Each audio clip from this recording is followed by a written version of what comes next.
Per avere allora tutti i dettagli andate a vedere il video che ho fatto precedente. Oggi andiamo ad analizzare invece questo concetto, ovvero quanto spendevo prima con la sola auto a fare 27.600 km e quanto ho speso quest'anno dividendo il chilometraggio una gran parte sullo scooter, 17.600 sullo scooter e 10.000 sull'auto. E vediamo la convenienza. Lo so che voi l'occhietto vi cade lì. Comunque, andiamo passo passo per capire bene tutto il processo e ci sono anche delle sorprese in questo ragionamento che andiamo a fare. Ve lo dico già in anticipo perché è possibile avere uno scooter a costo zero? Assolutamente sì. Andiamo a vedere i conti. Un anno di auto, quindi, io di solito faccio dai 25 ai 30.000 chilometri, però andiamo a parametrare i chilometraggi portando tutti i valori in media per fare un confronto che sia equo. Quindi 27.600 km con l'auto corrispondono a 1.300 litri, ok? 2.200 euro di benzina, quasi 2.300. Corrispondono a un tagliando ogni anno o 15.000 km e in questo caso sono due tagliandi all'anno. Costo medio 350 euro di tagliando. Auto ibrida, quindi sempre nelle officine Toyota, perché ho una garanzia che è quella della batteria che mi deve durare 10 anni, solo andando da loro. E qua siamo in un nuovo, qua siamo in un'altra scuola, non molto diversa da scuola Honda, ma è giusto che sia così, anche loro devono vivere, ti danno una garanzia almeno su una parte molto costosa che è la batteria e andiamo avanti così.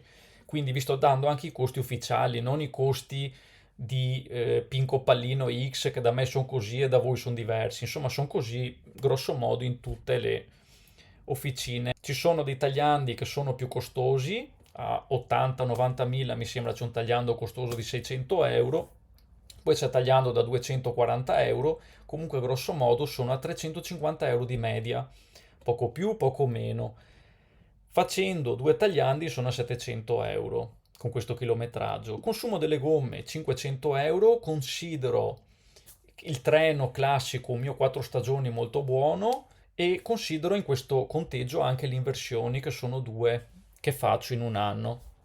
Andiamo avanti, assicurazione costo molto alta, è aumentato negli ultimi anni il pacchetto eventi atmosferici, mi è salito tantissimo e di conseguenza parliamo di un aumento da 600 a 900, quasi 1000 euro, molto elevato. Però tuttavia devo giustificare, devo garantire un attimo il valore della macchina, altrimenti, come sapete, ultimi anni la grandine ha dimensioni così e rischio di perdere la macchina, non si può, almeno finché ho un valore onesto.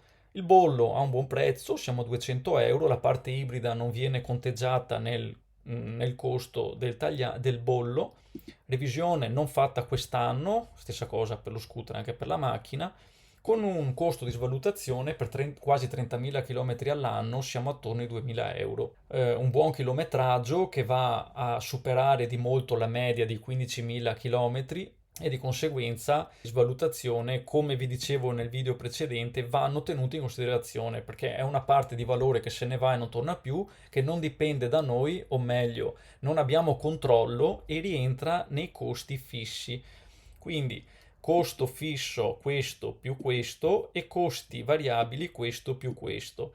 Un 6.600 di costi totali, ma un costo del 52% di costi, diciamo, variabili, che è un molto buono perché secondo il mio punto di vista rimanere con un costo variabile del 52% è una di quelle variabili che mi dà un'indicazione che io sto utilizzando bene questo metodo. Se sono sopra il 50% di variabile, da quello che vedo nelle tabelle, significa che sto spremendo bene il mezzo. Così come lo scooter, che siamo al 57%, significa che lo sto veramente stritolando.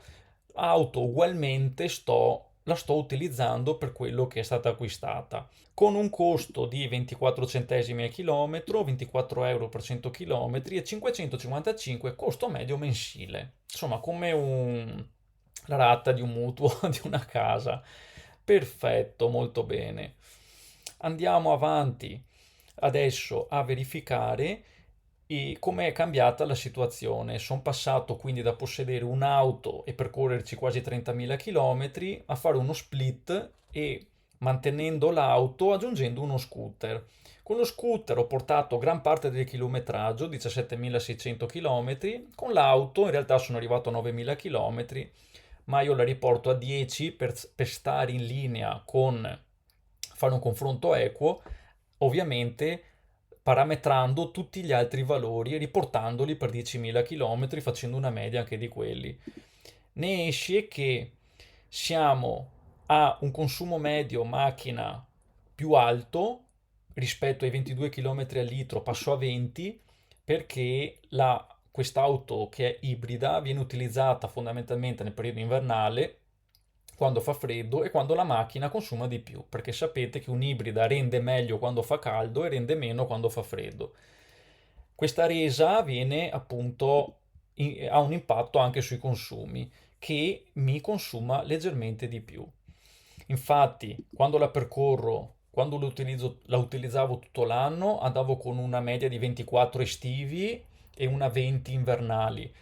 Ora, bilanciando a 22, ora invece sono a 20.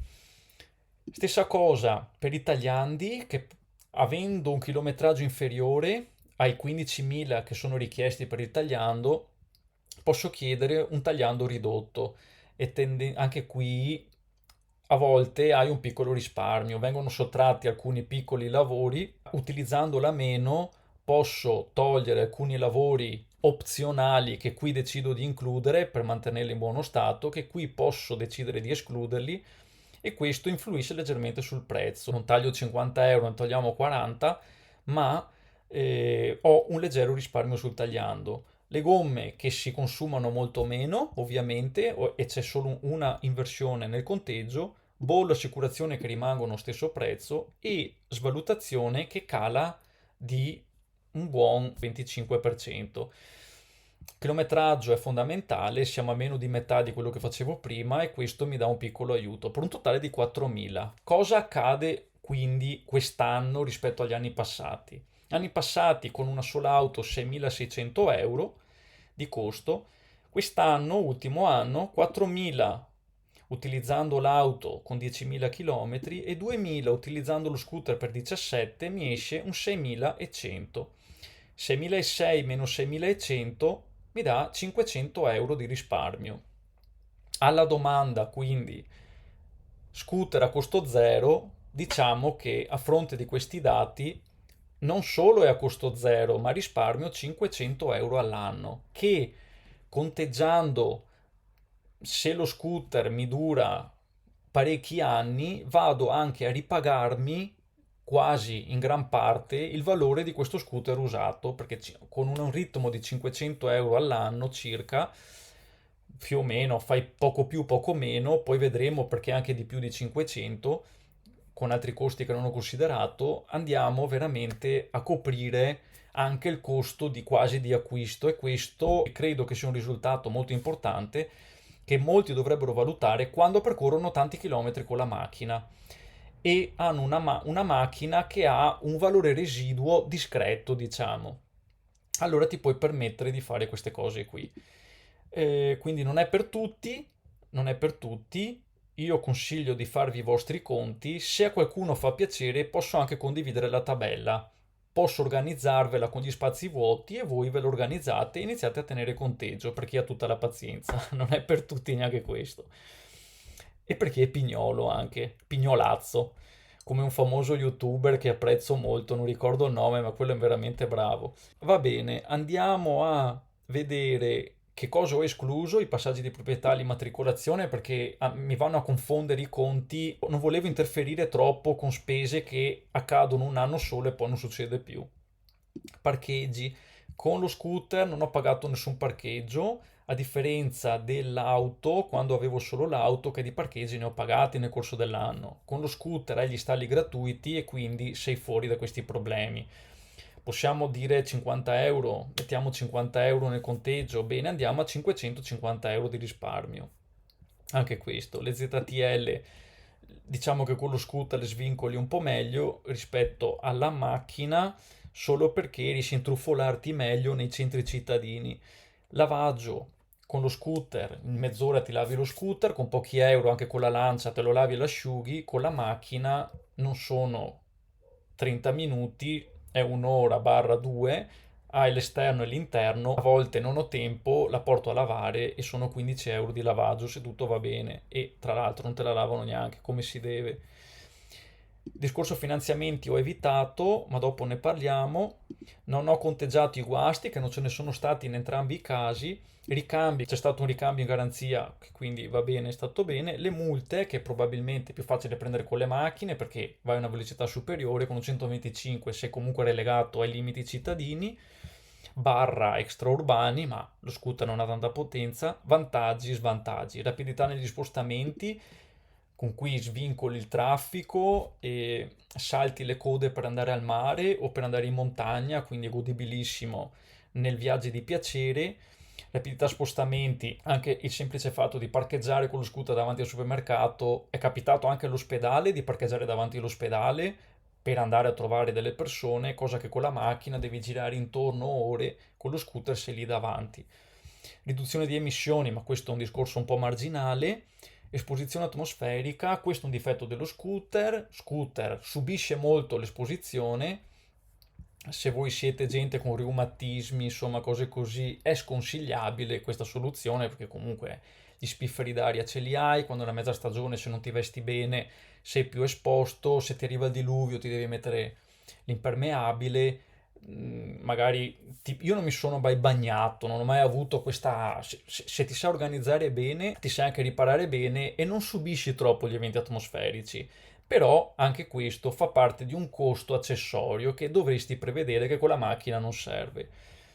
Poi hai danni da incidenti, un altro punto a sfavore rispetto all'auto, con l'auto hai l'abitacolo di protezione, differenza con lo scooter, appena tocchi, appena urti sei per terra e ti puoi fare molto male anche in modo permanente e questa è una cosa da valutare. Per quello io vi dico, vi sto facendo questo breve riepilogo di piccoli punti perché non voglio che focalizziate semplicemente sul fattore risparmio energetico, scooter a costo zero, risparmio di denaro, scooter a costo zero.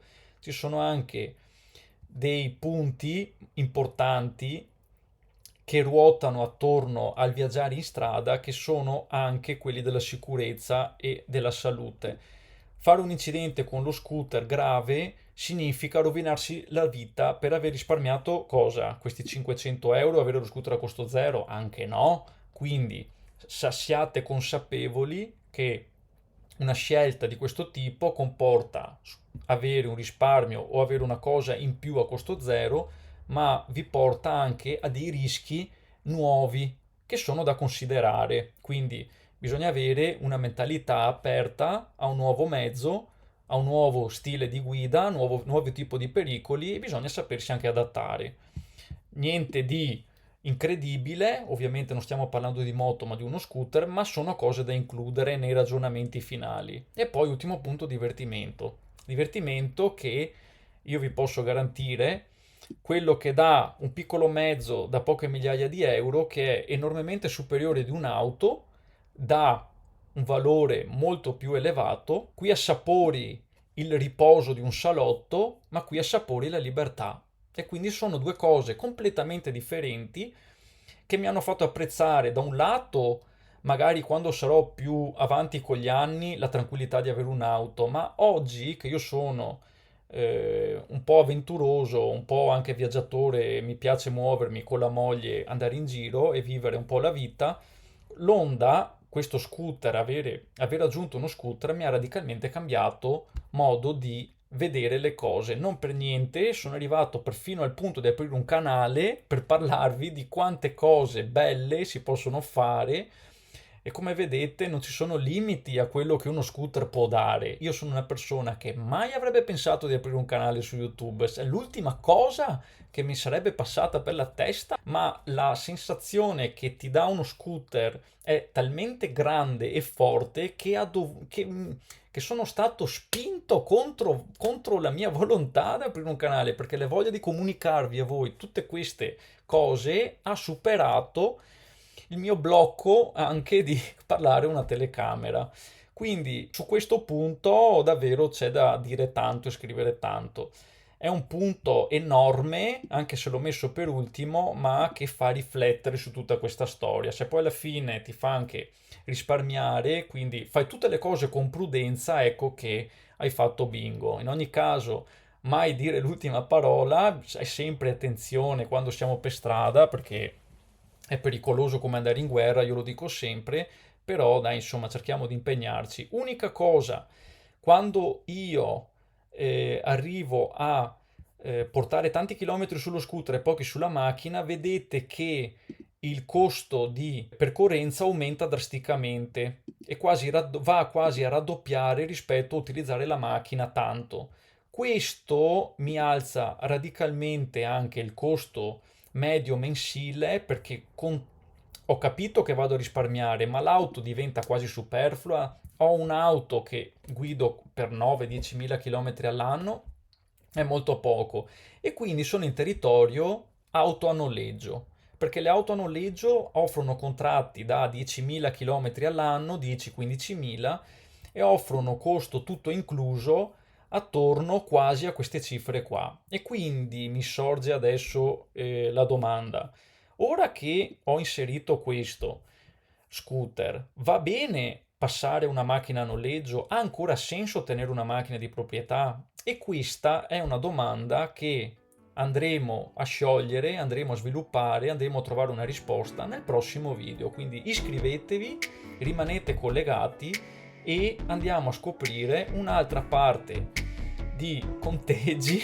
di noiosissimi conteggi, però insomma cercheremo di tirar fuori il succo e dare una risposta anche a questa domanda. Grazie, alla prossima, ciao.